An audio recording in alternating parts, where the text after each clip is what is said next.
Após descobrir que sua esposa, Grace, o traiu, um homem de 38 anos enfrenta a dolorosa realidade de que a vida que construiu ao lado dela estava longe de ser o que parecia. Tentando lidar com suas emoções e encontrar uma forma de desabafar, ele decide expor a verdade em vez de esconder os fatos, compartilhando sua história sem esconder nomes ou detalhes. A relação deles, que começou com promessas de uma vida juntos, se torna um pesadelo quando ele encontra uma evidência inesperada de traição.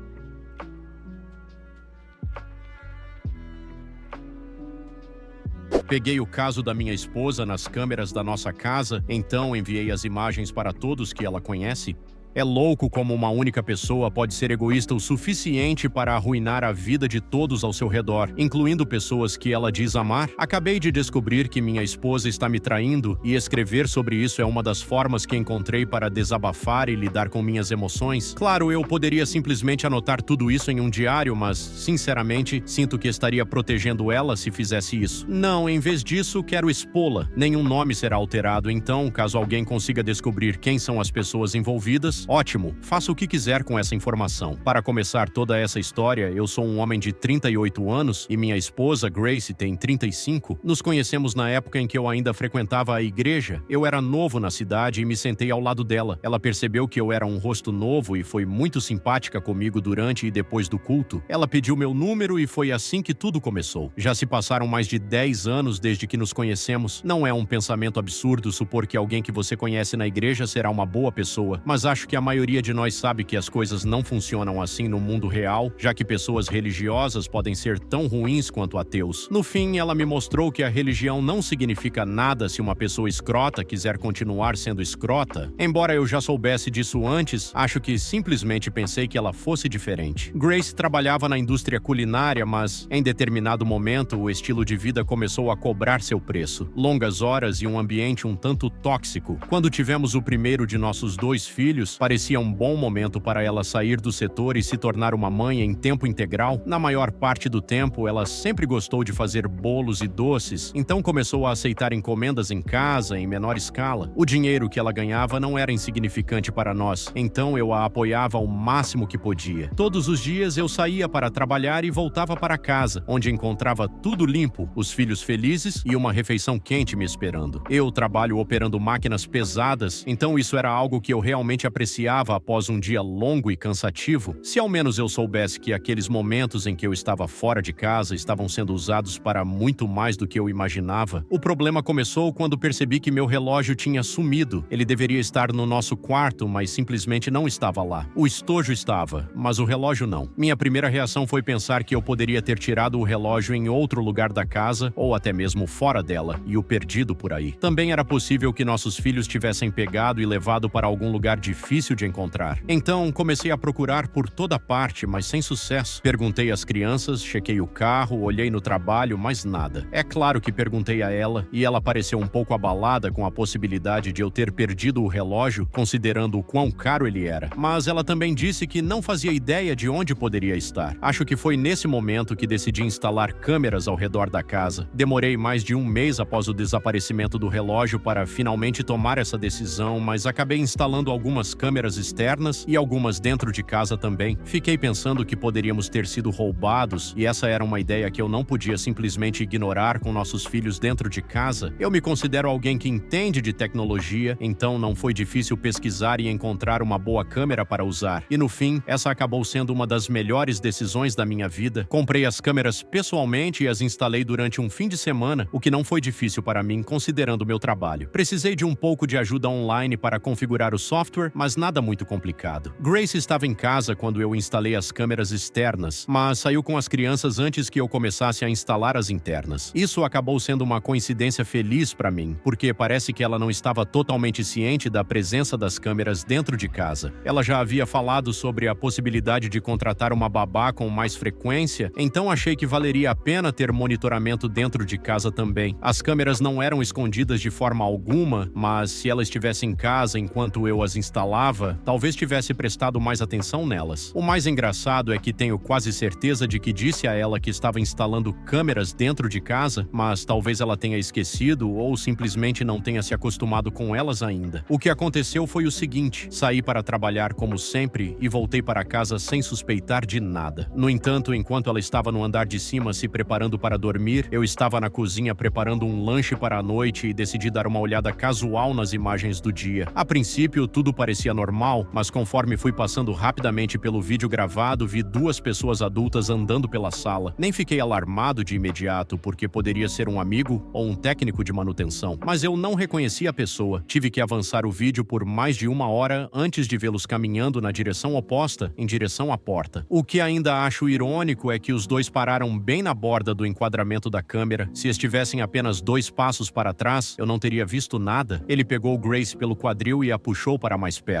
Depois eles se olharam nos olhos e ela deu uma risadinha. Em seguida saíram juntos. Foi uma cena de apenas uns 20 segundos, mas não consigo descrever o quanto aquilo me destruiu. O pior de tudo é que eu não tinha a menor ideia de que minha esposa estava tendo um caso. Foi um choque frio e brutal. Tentei encontrar qualquer explicação possível. Entrei em negação total, mas nada fazia sentido além da resposta óbvia. Eu simplesmente não sabia o que fazer naquele momento. Para ser sincero, ainda não sei. Devo confrontá-la diretamente? Devo tentar descobrir mais antes de falar algo? Nunca pensei que estaria nessa situação, então estou completamente perdido. Salvei o vídeo no meu dispositivo como prova, mas não sei qual deve ser o próximo passo. E só para deixar claro, subi as escadas naquela noite com a melhor expressão neutra que pude forçar. Não conseguia imaginar tocar nela. Você tem ideia de como é imaginar outra pessoa em cima da sua esposa? Foi nojento para mim. Eu realmente preciso de ajuda. Quero saber o que devo fazer a seguir, mas estou completamente sem direção. Alguém tem alguma ideia de como lidar com isso? Atualização 1. Antes desta atualização, eu postei uma história sobre ter descoberto a traição da minha esposa através das câmeras que instalei em nossa casa e finalmente tenho uma atualização. As coisas estão definitivamente indo na direção do divórcio e não vejo outra saída a não ser que eu fosse um grande tolo e a perdoasse, mas isso não vai acontecer porque não consigo me imaginar superando o fato de ter uma esposa infiel. Não há como tirar da minha cabeça o conceito de que ela me traiu. Eventualmente eu a confrontei sobre as câmeras na casa, mas só fiz isso alguns dias depois. Eu precisava me distrair e também queria me dar mais tempo para coletar mais provas. Então levei as crianças para um parque de diversões e deixei bem claro que eu ficaria fora o dia todo. Eu sabia que se o amante dela estivesse disponível, ela provavelmente o traria para casa e isso acabou se confirmando. Eu me segurei para não olhar as imagens enquanto estava fora, por mais que isso me consumisse por dentro. Ver meus filhos felizes foi o ponto alto do meu dia, mas a felicidade foi manchada pelo pensamento do que ela tinha feito com a gente e do que ela provavelmente estava fazendo naquele momento. Quando voltei para casa, as crianças dormiram rapidamente e foi nesse momento que finalmente assisti às gravações. E, como esperado, o amante dela apareceu. Desta vez eu os vi se beijando no sofá antes de irem para o quarto cerca de 10 minutos depois. Obviamente não havia câmeras no quarto, mas era muito fácil deduzir o que aconteceu. Eu salvei os vídeos e fiz um backup no meu Google Drive caso algo acontecesse com meu celular antes do divórcio. Assim que terminei isso, subi as escadas e a confrontei. A primeira coisa que me lembro de ter dito foi: "Por que você está me traindo?" Olhando para trás, me sinto um pouco idiota, mas eu não ensaiei o que ia dizer na frente do espelho. Acho que essa era a primeira coisa que eu realmente queria saber antes de qualquer outra coisa. Ela apenas me olhou, confusa. Se eu não tivesse as provas, talvez até acreditasse nela só pelo olhar. Ela me perguntou do que eu estava falando e eu disse que sabia que ela estava tendo um caso. Ela negou. Eu disse que podíamos parar de fingir, já que ela mesma sabia que eu sabia de alguma coisa. Mas, mais uma vez, ela negou. Nesse momento, comecei a ficar com raiva, mas me esforcei para manter a calma. Eu disse que tinha provas e ela realmente queria saber o que era. Foi então que revelei que eu tinha evidências em vídeo e contei que havia câmeras dentro de casa, não apenas do lado de fora. O choque no rosto dela foi evidente. Acho que foi nesse momento que ela percebeu que eu realmente tinha provas contra ela. Talvez ela tenha pensado que poderia continuar negando enquanto eu não tivesse algo concreto. Isso me pareceu ridículo. Ela pediu para ver a prova que eu tinha e, por algum motivo, fiquei curioso para saber o que ela diria ao se ver no vídeo. Então eu mostrei. Durante todo o tempo que ela assistia, eu a observava. Eu quase podia ouvir o quão forte seu coração estava batendo. Seu rosto não mudou e ela não disse nada enquanto via o vídeo inteiro. Foi aí que as coisas ficaram interessantes. Eu não sei se ela estava pensando em algo ou se o cérebro dela simplesmente travou por ter sido pega numa situação situação tão comprometedora, mas ela arrancou meu celular da minha mão e o jogou no chão com força. Eu não estou exagerando. Olhando para trás, isso me parece até engraçado, porque, obviamente, isso não mudava o fato de que eu já a tinha confrontado com as provas. Mas talvez naquele momento ela tenha pensado que destruir a evidência faria o problema desaparecer. Eu não entendi. Como era de se esperar, a tela do meu celular quebrou completamente. Ela ainda tentou pisar nele, mas consegui pegá-lo antes que ela o destruísse ainda mais. Sinceramente, naquele momento, eu queria gritar com ela, porque quebrar meu celular foi a gota d'água para mim. Mas eu sabia que as crianças estavam dormindo e já era tarde demais para isso. Então, eu apenas peguei o celular e saí do quarto. Eu precisava me acalmar. Inicialmente, sentei-me na sala, mas parecia que meus pensamentos iam me enlouquecer. Então, me forcei a sair para uma caminhada noturna. Quando voltei, ela disse que queria conversar. Eu perguntei sobre o quê. Ela respondeu que não sabia o que tinha dado nela. Perguntei se ela estava se referindo a ter quebrado meu celular ou ter dormido com outra pessoa. Isso a pegou de surpresa e ela, envergonhada, acabou dizendo as duas coisas. Eu disse na hora que a única solução era o divórcio e que ela não deveria tentar me convencer do contrário. Felizmente, naquele momento, ela pareceu perceber que não era uma boa ideia tentar argumentar, mas nos dias seguintes ela começou a insistir. E quanto mais eu dizia para ela não perder tempo, mais agressiva ela ficava. No final, ela chegou a ameaçar me tirar tudo no divórcio, mas eu apenas ri e disse que o tribunal não premiaria uma traidora que foi pega em 4K. Lembro de rir ao dizer isso, e o olhar dela se tornou o mais assustador que já vi. Naquele momento, eu não teria me surpreendido se ela tentasse me machucar. Eu ainda não tinha consertado meu celular quebrado e estava usando meu iPad sempre que possível. O outro celular estava guardado em uma gaveta, esperando eu ter dinheiro para consertá-lo. Como eu estava prestes a entrar num processo de divórcio, consertar o telefone não era minha prioridade naquele momento. Uma noite, enquanto eu estava sentado no sofá usando meu iPad, ela saiu do quarto e jogou meu celular no meu colo, completamente encharcado de água. Adeus às suas provas. Isso foi o que ela me disse. Naquele instante, percebi o quanto ela havia mudado. Eu já não conseguia mais prever suas ações. Era como se ela fosse uma pessoa completamente diferente e comecei a me preocupar se eu ainda estava seguro ao lado dela. Só para você saber, ela não entende nada de tecnologia, então provavelmente nem pensou no armazenamento em nuvem. Eu apenas me levantei, coloquei o celular no bolso e disse que estava saindo de casa. Eu queria levar meus filhos comigo, mas tive medo de que isso transformasse tudo num caos ainda maior, colocando eles em perigo. Antes de sair, liguei para a mãe dela. Ela sempre aproveitava qualquer oportunidade para ver os netos. Pedi que ela arrumasse algumas coisas e fosse ficar na casa conosco. Ela perguntou várias vezes o que estava acontecendo, mas eu evitei dar detalhes. Ela concordou e antes que ela chegasse, eu já tinha saído de lá. Isso aconteceu há alguns dias. Nesse tempo, eu já contratei um advogado de divórcio e enviei os papéis para ela. Consegui que a mãe dela levasse as crianças para a casa dela, o que me deixou muito mais tranquilo. Agora, tudo o que resta é o processo de divórcio e eu espero que tudo corra bem para mim. Atualização 2. E aconteceu exatamente como se poderia esperar. Ela lutou até o fim por tudo que poderia tentar pegar. Estava claro que ela estava tentando tornar as coisas muito mais difíceis do que precisavam ser, e claro, o advogado dela estava apoiando isso. No final, eu sabia que não ia escapar de certas coisas, e isso acabou sendo o caso. Tenho pensão alimentícia e pensão para os filhos para pagar, o que é bastante frustrante, mas considerando que ela foi uma mãe que ficou em casa e sua renda está bem distante da minha, sabia que seria assim. Também conseguimos a custódia compartilhada 50 por 50, o que eu odiei, pois sentia que tinha o suficiente para provar que o estado mental dela deveria ser questionado depois de tudo o que aconteceu. O juiz parecia um pouco simpático a ela e isso me irritou. Consegui manter os carros, já que estavam em meu nome de qualquer forma. Então sim,